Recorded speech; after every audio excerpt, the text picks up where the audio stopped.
Namaste everyone, my name is Mohit Pathak and I'm going to be teaching you guys about Shivratri and Mahashivratri. So to start off, Shivratri occurs on the 14th of every month.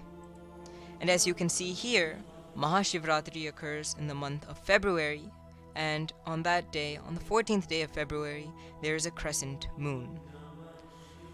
So now let's look at the literal definition of Mahashivratri.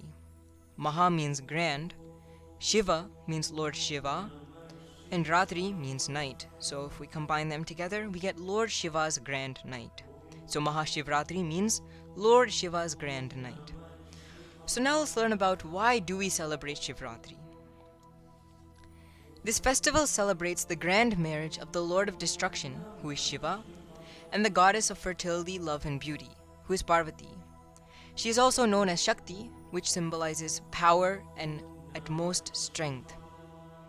According to Hindu mythology, on the night of the marriage, Lord Shiva had a very diverse group of acquaintances, including Hindu gods, goddesses, animals, and demons who escorted him to the house of the goddess. Now let's learn a little bit more about Shiva and Shakti. So here is Shiva and there is Shakti. So together they create Shiva Shakti, which is Ardhanarishwara. And the duo of Shiva and Shakti is considered to be the epitome of love, power, and togetherness. So Mahashivratri marks the initiation of their bond, and it is celebrated with great excitement and energy all throughout India. So next, let's take a look at what do people do on the occasion of Mahashivratri. So on this great occasion, devotees across India and across the world are seen flocking to temples that often witness long queues from as early as the break of dawn. And during this time, chants of Om Namah Shivaya, as you can hear playing throughout the entire course of this video, and Har Har Mahadev, they reverberate throughout the entire temple. And during this time, special prayers are offered in all Shiva temples throughout the holy night. As you can see here are a few of the Shiva temples in which this occurs. One example is the Bhojpur Shiva temple, as you can see here, and that is a giant Shiva Linga. There's also the Kailash Nath temple.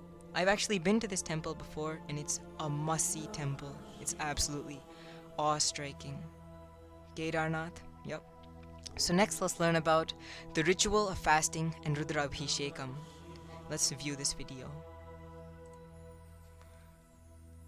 Shiva Shankara Hara Hara Shankara Jaya Jaya Shankara Digirara Priya Pandava Shankara Prakata Shubhankara Pranaya Bhayankara Digirara Shiva Shiva Shankara Hara Hara Shankara Jaya Jaya Shankara Digirara Priya Pandava Shankara Prakata Shubhankara Pranaya Bhayankara Digirara Om Parameshwara Para Om Nikhileshwara Hara Om Jiveshwareshwara Kanarara Om Mantreshwara Swara Om Yantreshwara Tira Om Tantreshwara Varanavera Shiva Shiva Shankara Hara Hara Shankara Jaya Jaya Shankara Digirara Priya Pandava Shankara Prakata Shubhankara Pranaya Bhayankara Digirara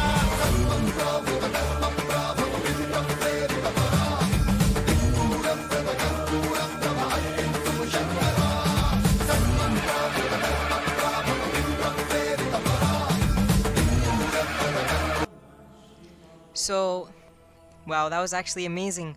But let's learn a little bit more about why this is done. So following the traditions, rituals, devotees. So devotees observe fasts and are also seen worshipping the Shivalinga, as you could see throughout this entire video, which is an iconic representation of Lord Shiva.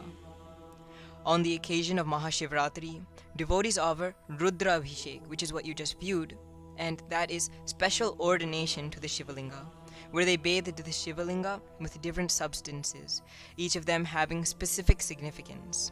As you can see here, they used a variety of flowers and special water concoctions, solutions that each have a special significance.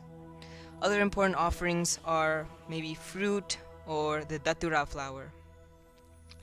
So now let us see the Natyanjali dancing worship, which is very prevalent and has a very symbolic meaning.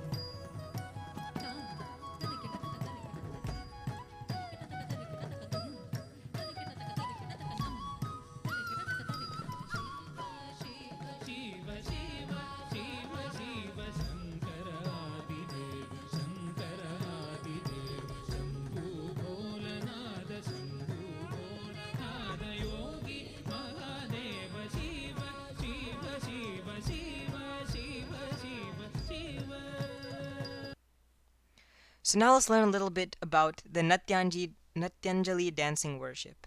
So this event is called the and that means worship through dance. So at the Chidambaram temple, which is famous for its sculpture depicting all dance mudras in the ancient Hindu text or performance arts called Natya Shastra. Similarly, at Kujaru Shiva temples, a major fair and dance festival occurs on Mahashivratri. So let us have a In the northern now let's learn a hemisphere little of the bit about the planet, on significance that day there's a of particular Shivratri. pull upward that every human being or every life form experiences a certain upsurge of energies within himself. This upsurge of energies can be truly made use of only by those creatures who have their spine erect.